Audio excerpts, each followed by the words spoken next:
2013년 9월 7일 무슨 날인지 아세요 혹시 여러분들? 우리나라에 되게 중요한 일정이 있었는데 2013년 9월 7일 몰라요? 제 결혼식이 있었어요. 네.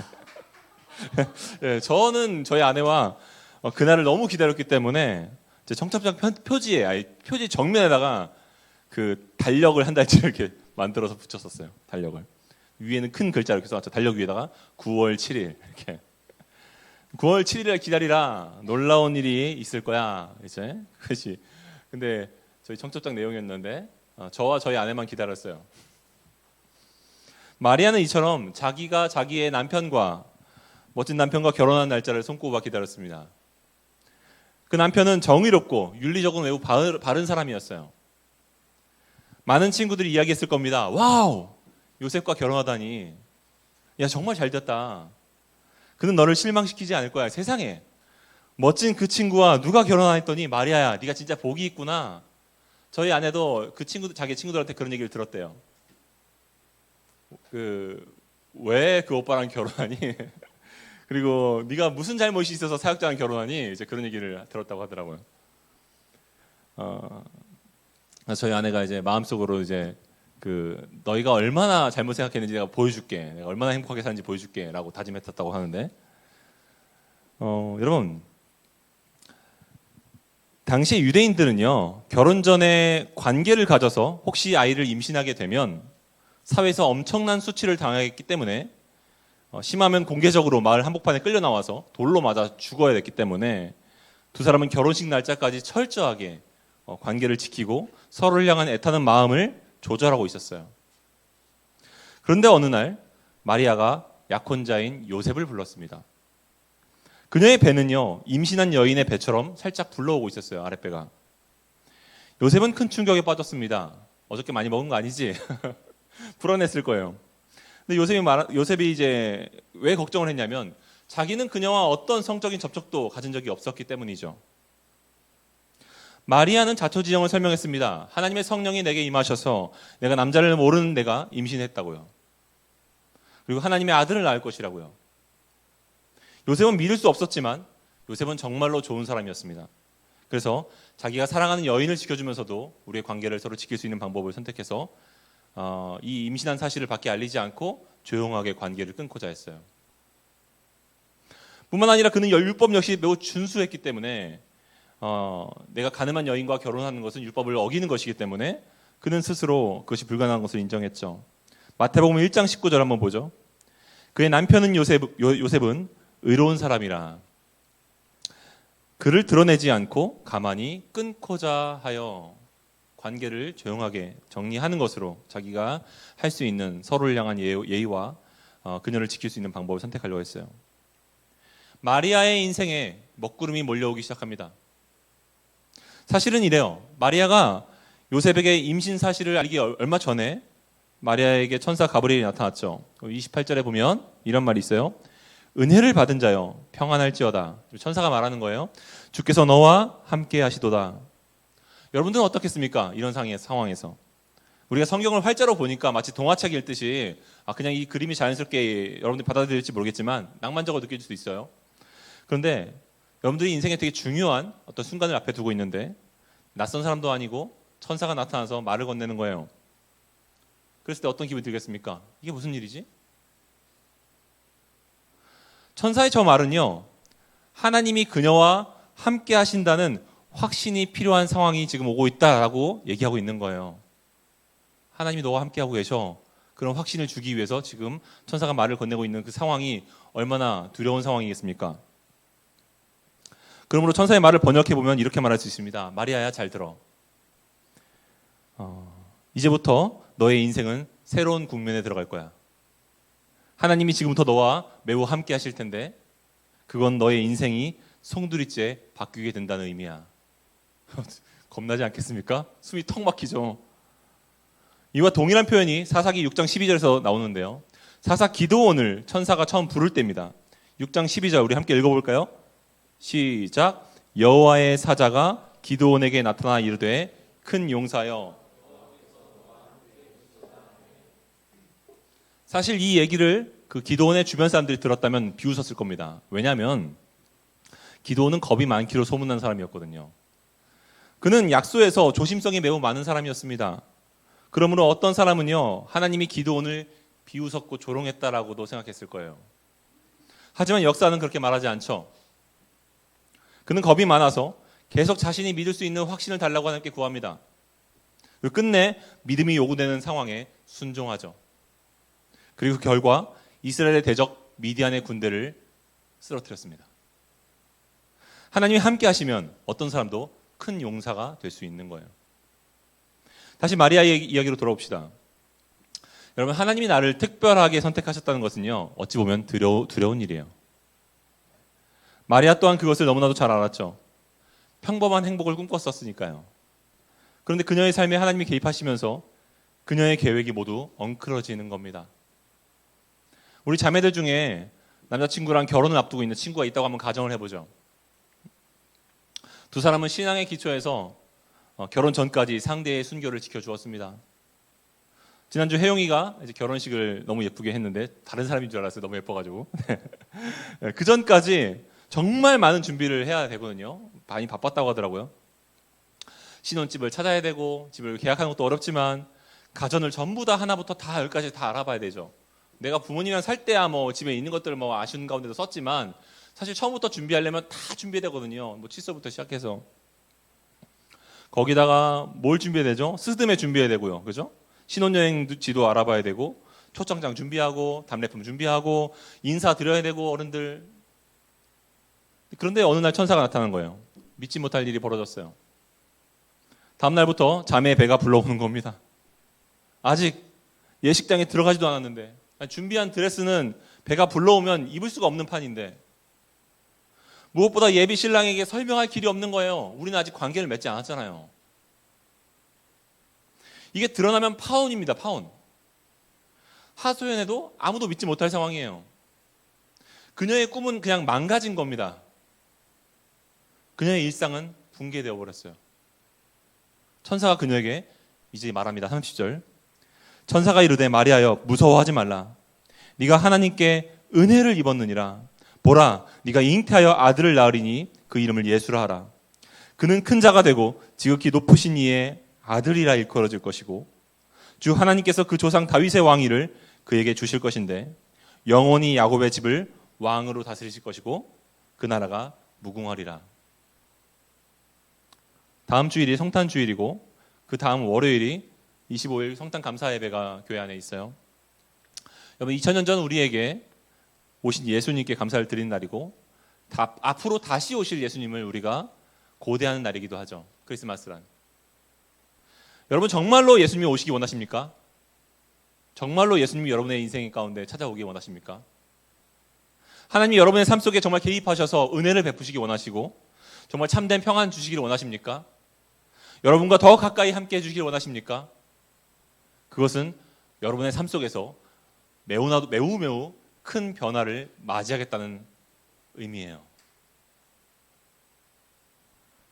예수님을 우리 삶에 모시기 위해서는요, 세 가지 용기가 필요합니다. 그 첫 번째는요, 따라해 보겠습니다. 세상의 비웃음을 감수할 용기. 그게 필요해요. 여러분, 한국 사람들은요, 다른 사람의 시선에 영향을 많이 받죠. 학교 다닐 때부터 우리는 제일 먼저 뭘 배우죠? 말하기를 배우고 쓰기를 배워요. 그런데 그렇게 어릴 때부터 말하기 쓰기를 배워왔는데 우리는 남들 앞에서 말하기와 쓰기를 어려워합니다. 대통령의 글쓰기라는 책을 쓴 강원국 작가는 내 말을 듣고 내 글을 읽는 상대방이 있기 때문에, 그러니까 누군가 내 말을 듣고 내 글을 읽는 상대방이 있기 때문에 우리가 말하기와 쓰기를 어려워한대요. 왜 그렇죠? 사람들이 그것을 통해서 나를 어떻게 볼까? 나를 어떻게 평가할까? 내 생각이 글과 말로 노출되는데 사람들이 나를 이상하게 여길까 봐 우리는 불안한 겁니다. 그래서 우리가 사람들 앞에서 선뜻 말하기와 글로 소통하기를 어려워하죠. 소그룹 시간에 조용하게 있는 친구들은 자기 마음속에 있는 얘기를 끄집어냈다가 혹은 내가 이상하게 보일까 봐 말을 못하는 거거든요. 내가 보여지는 외모와 내 관계의 망을 조절하는 것, 관계의 망을 정말 내 마음 터놓고 지낼 수 있는 친구들과만 협소하게 지내는 것들은요, 사실 나름의 평판 관리의 측면이 있을 겁니다. 내가 안심할 수 있는 사람들과 내 마음을 터놓고 지내는 거죠. 그 밖에서는 위험하다고 느끼니까요. 여러분, 기독교인이 된다는 것은요, 내가 사회적인 평판을 중요하게 여기지 않겠다라는 의미예요. 혹자는요, 이렇게 말합니다. 예수님이 우리 삶에 오시면 흠이 없던 평판과는 작별해야 됩니다. 남편 요셉의 입장을 한번 생각해보죠. 그는 아내를 조용히 떠나려고 결심한 그날 천사가 꿈속에 나타났습니다. 그리고 그에게도 자초지정을 설명했어요. 천사가 요셉에게. 아이는 다른 남자에 의해서가 아니라 하나님의 거룩한 영에 의해서 잉태되었고 이스라엘이 오랫동안 기다렸던 예언의 말씀을 따라 처녀가 아이를 잉태한 것이라고 그 사실을 알게 되었습니다. 그것을 믿는 것은 이제 요셉의 몫이에요. 그런데 그것을 받아들이는 것은 그와 주변 사람들과의 관계에 영향을 미치게 됩니다.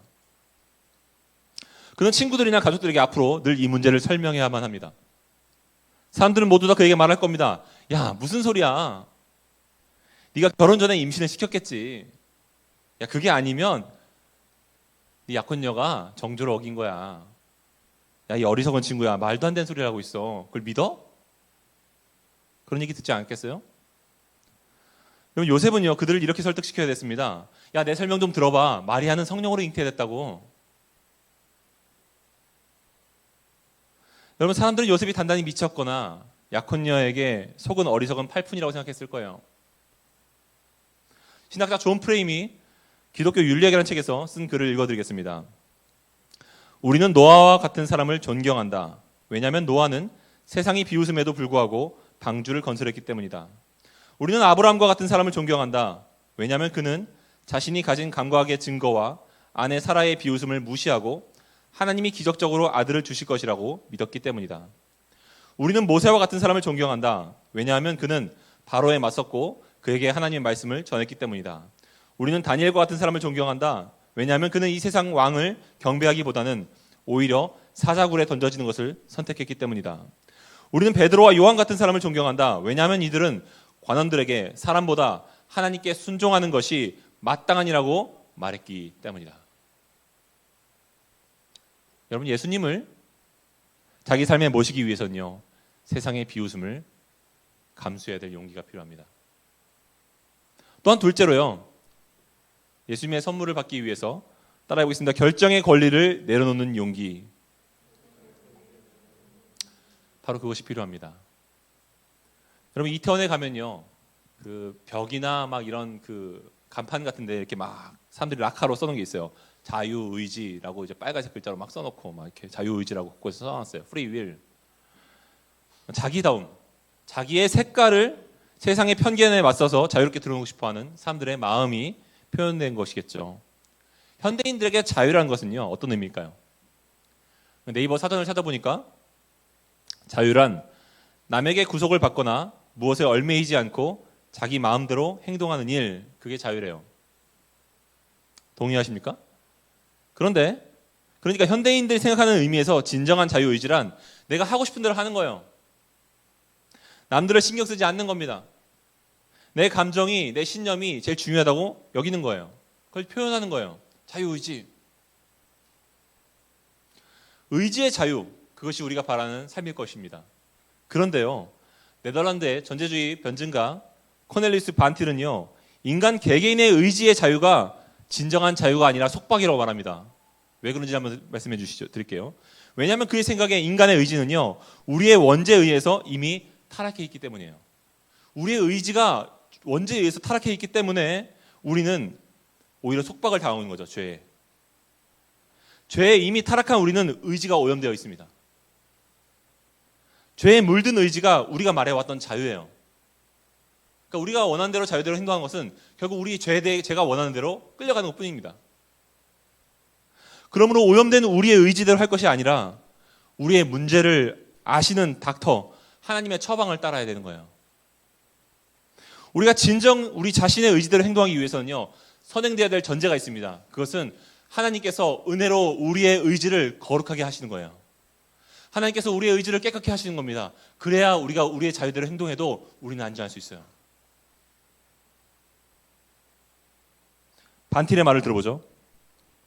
우리가 우리의 의지를 따라야 하지만 죄가 우리의 의지를 부패시킬 것이기 때문에 우리는 우리 의지를 다른 방향으로 향하게 하는 하나님의 은혜를 먼저 추구해야 한다. 우리는 죄의 속박 아래 있기 때문에 우리 의지대로 행동하면 안 됩니다. 하나님 먼저 우리를 깨끗게 하셔야 돼요. 그래야 우리는 진정한 자유에 이룰 수 있는 거예요. 마리아의 남편 요셉은요, 당시 다른 아빠들처럼 자녀의 이름을 지을 권리가 있었어요. 아빠니까요. 그런데 천사는 태어날 아이의 이름을 대신 지어줍니다. 예수라고 하라. 너의 인생에 예수님이 오신다는 것은 네가 너의 삶의 주관자가 되는 것이 아니라 그분이 너의 인생의 주관자가 되신다는 의미야 라고 말하는 것과 같은 거예요. 사랑하는 여러분, 예수님을 자기 인생에 맞이하기 위해서는요, 자기 결정의 권리를 내려야만 합니다. 그래야만 그분이 우리의 인생의 주인이 되어줄 수 있어요. 요셉은 아이의 이름을 천사의 말처럼 예수라고 지음으로써 대답했습니다. 아멘. 아멘. 여러분, 예수님을 우리 삶에 모신다는 것은요, 내 인생의 결정의 권리를 내려놓을 용기를 선택했다는 의미예요. 세 번째로 따라해 보겠습니다. 죄인이란 걸 인정하는 용기. 마태복음 1장 21절에서 천사가 요셉에게 한 말을 들어봅시다. 우리 함께 읽어볼까요? 시작. 아들을 낳으리니 이름을 예수라 하라. 이는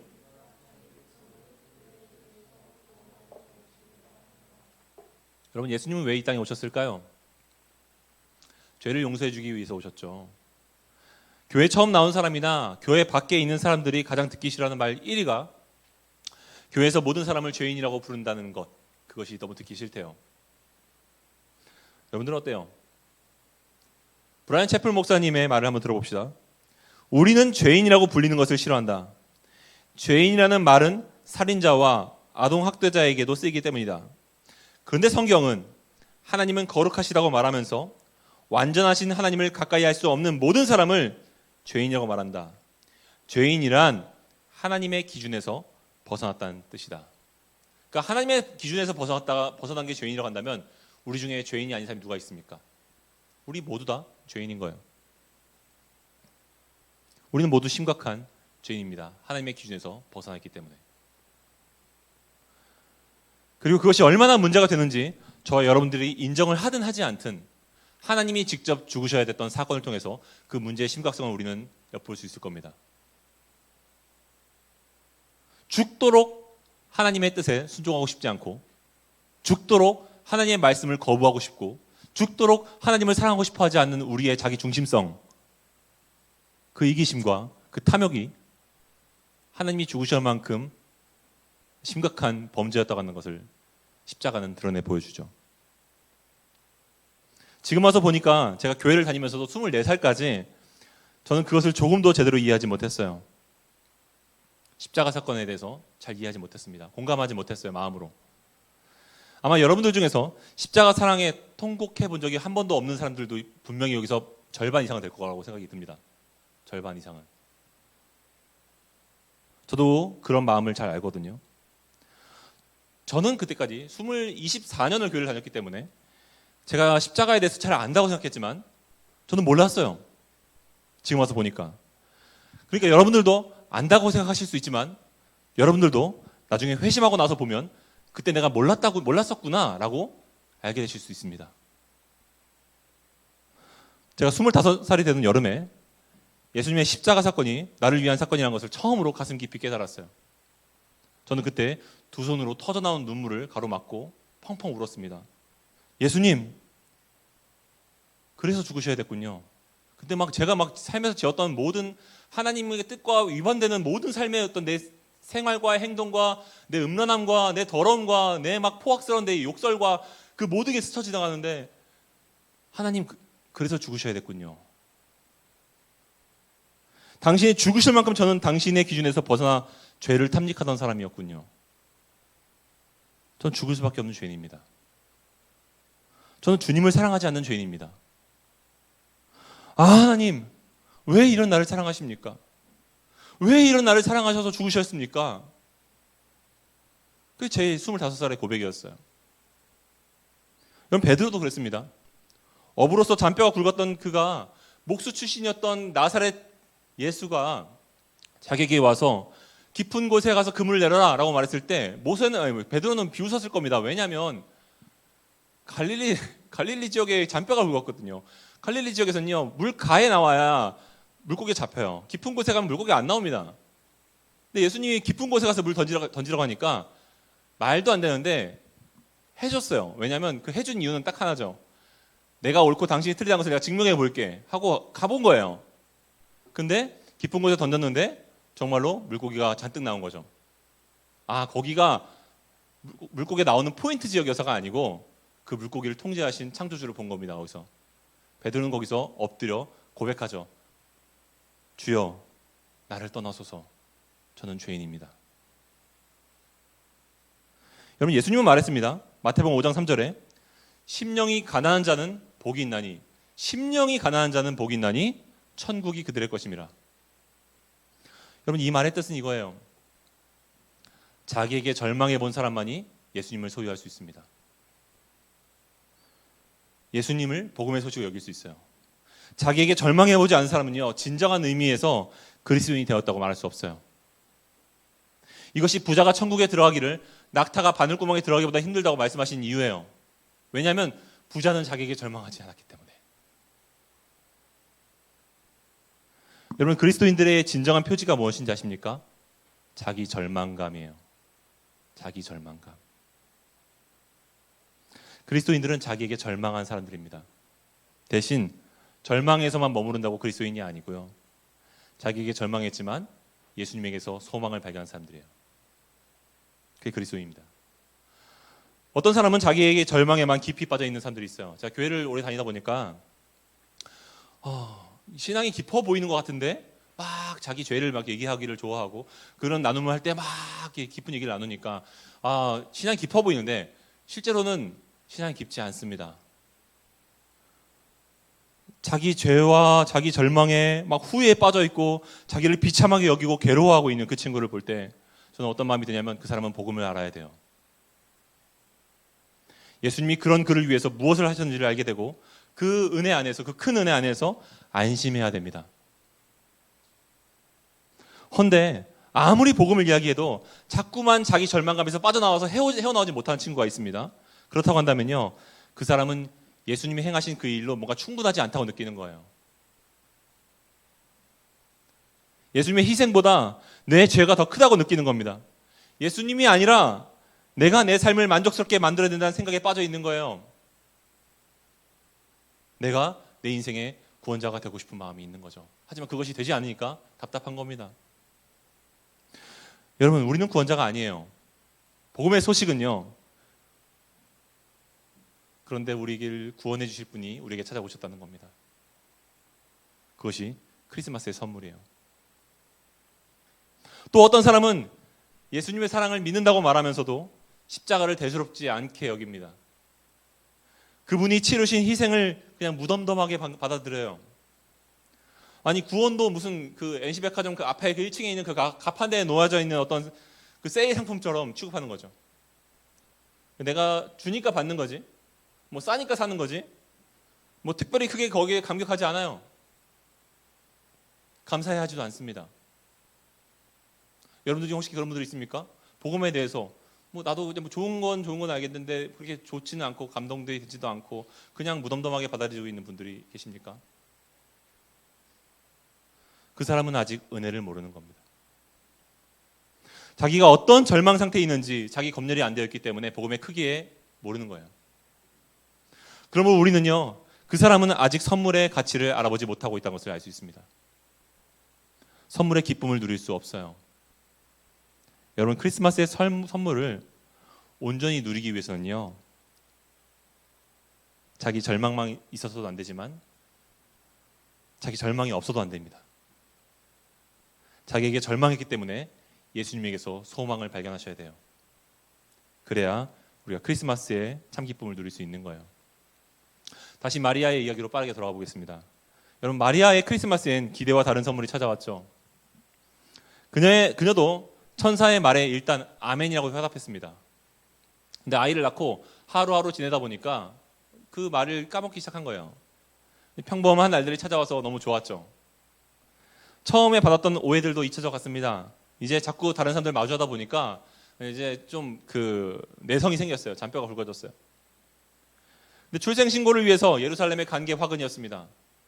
예루살렘에서 시몬이라는 사람을 만났는데 나이가 많은 할아버지였어요. 근데 그는 오실 메시아를 간절히 기다렸던 사람이었거든요. 예언자였어요. 어린 아기 예수를 보자마자 내가 안고 싶다고 말했고 그 아이를 안고 성령의 감동을 받아서 이 아이를 향한 예언을 합니다. 누가복음 2장 34절 보라 이 아기는 이스라엘 중 많은 사람을 패하거나 흥하게 하며 많은 사람에게 비방을 받는 표적이 되기 위하여 세움을 받았다.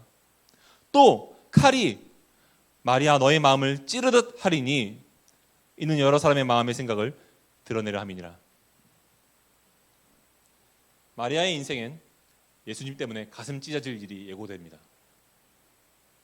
커가면서 예수님은 평범하게 있어주지 않았어요.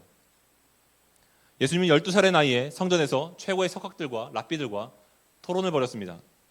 30살이 되던 날에는 밤낮 제자들을 몰고 다니면서 가르치셨고 병든 자를 낫게 하셨고 귀신 들린 자를 쫓아내셨습니다. 사람들이 꺼려하는 죄인들 곁에 머무셨죠. 아니 어느 부모가 자기 자녀가 불량배들과 함께 있기를 원하시겠습니까? 그때마다 마리아는 어머니로서 자기 결정권을 하나님께 내어드려야 됐어요. 급기야 예수님이 미쳤다는 소문이 들립니다. 마리아는 참을 수가 없었어요. 식사 때도 놓쳐가면서 밤낮 하나님을 위한 사역에 매진하니까 그럴만 하겠죠. 야, 너 좀 적당하게 해라. 교회를 열심히 다녀라. 적당하게 교회 열심히 다녀야지. 뭐 하는 거냐 도대체. 그런 마음이 들지 않았겠어요? 마리아는 도무지 안 되겠어서 다른 자녀들을 데리고 예수님을 찾아갑니다. 왜냐하면 예수님을 끄집어내려고요. 다시 집으로 데려가서 참 교육을 시키려고 했겠죠. 평범한 아들이 되어주길 바랬던 겁니다. 예수님의 어머니와 형제들이 왔다는 이야기가 들리자 예수님이 목소리가 들립니다. 사람들한테 말하는 거죠. 마가복음 3장 33절 누가 내 어머니고 동생들이냐 돌로 앉은 자들을 보시며 이르시되 그 사람들에게 내 어머니와 내 동생들을 보라. 그 사람들이 내 어머니와 내 동생들이라는 거예요. 누구든지 하나님의 뜻대로 행하는 자가 내 형제고 자매고 내 어머니니라. 여러분 마리아가 원했던 평범한 어머니의 삶은 끝났습니다. 예수님이 십자가 위에서 달려 죽으실 때 그녀의 마음은 칼로 찌르듯이 아팠습니다. 십자가를 올려다보면서 그녀는 거기서 자기의 아들을 보지 않고 하나님이 자기를 향한 처음 그 약속의 대상이신 하나님의 아들을 보게 됩니다. 35절 천사가 대답하여 이르되 성령이 너에게 임하시고 지극히 높으신 이의 능력이 너를 덮으시리니 이러므로 나실 바 거룩한 이는 하나님의 아들이라. 그녀가 예수님과의 관계가 거기서 새롭게 정립돼요. 무죄한 자기 아들을 내어주는 고통이 어떤 건지를 그녀가 공감했을 때 비로소 무죄한 자기 아들을 내어주신 하나님의 사랑을 알게 됩니다. 하나님의 나를 향한 사랑을 십자가 아래서 깨닫게 되는 거죠. 모든 순간 하나님의 뜻과 무관한 삶을 살고 싶었던 내 죄성이 얼마나 위험한지를 그 십자가 아래서 철저하게 깨닫게 됩니다. 하나님이 죽으시는 장면에서 보게 된 거예요. 그 자리에서는 하나님이 십자가에 매달려 계실 게 아니라 내가 매달려 있어야 됐거든요. 그때 예수님이 그녀를 향해 부르십니다. 여자요. 마리아는 이제 그 말을 조금도 불쾌하게 생각하지 않습니다. 네, 하나님, 제가 듣겠습니다. 그때 예수님은 십자가 위에서 마리아와 자기의 제자 요한을 바라보시면서 아마 미소를 지으셨던 것 같아요. 이렇게 말씀하셨어요. 요한복음 19장 26절 27절 우리 한 목소리로 읽어볼까요? 시작. 예수께서 자기의 어머니와 사랑하시는 제자 곁에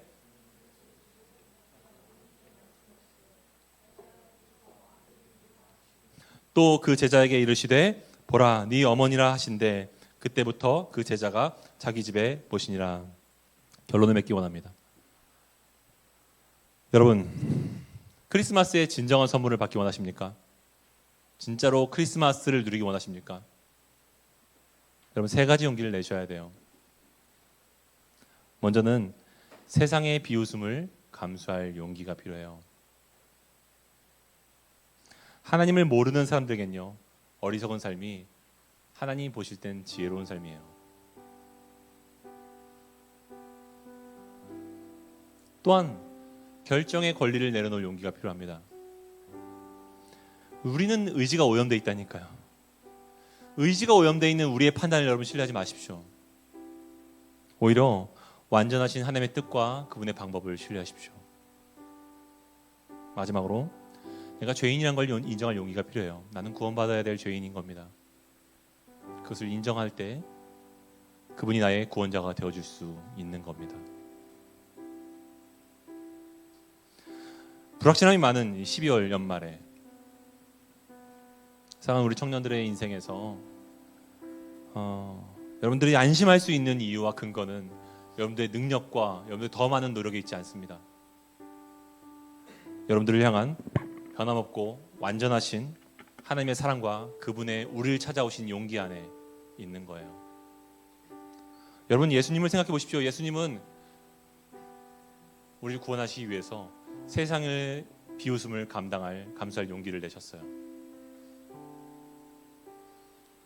그분은 발가벗기셔서 십자가 위에 달려 죽으셨죠. 그리고 머리 위에는 유대인의 왕이라고 사람들이 희롱하는 말을 써왔습니다. 그분은 또한 자기의 결정의 권리를 내려놓으셨습니다. 아버지의 뜻을 다 신뢰하고 순종하셨죠. 십자가를 지는 것까지 포기할 수 있었지만 포기하지 않으셨습니다. 그러므로 우리를 구원하셨죠. 여러분 그분은 죄인이 아닌데 자기가 죄인이라는 것을 인정하는 용기를 내셨습니다. 그러므로 죄인된 우리가 아들이 될 수 있게 되었어요. 여러분들이 그분을 향해서 용기를 내기 어려울 때 그 십자가를 바라보십시오. 여러분들을 향해서 먼저 용기를 내신 분을 바라보십시오. 그럼 여러분들은 비로소 용기를 낼 마음이 생길 겁니다. 이 시간 우리 함께 이 찬양 불렀으면 좋겠는데요. 이 땅 위에 오신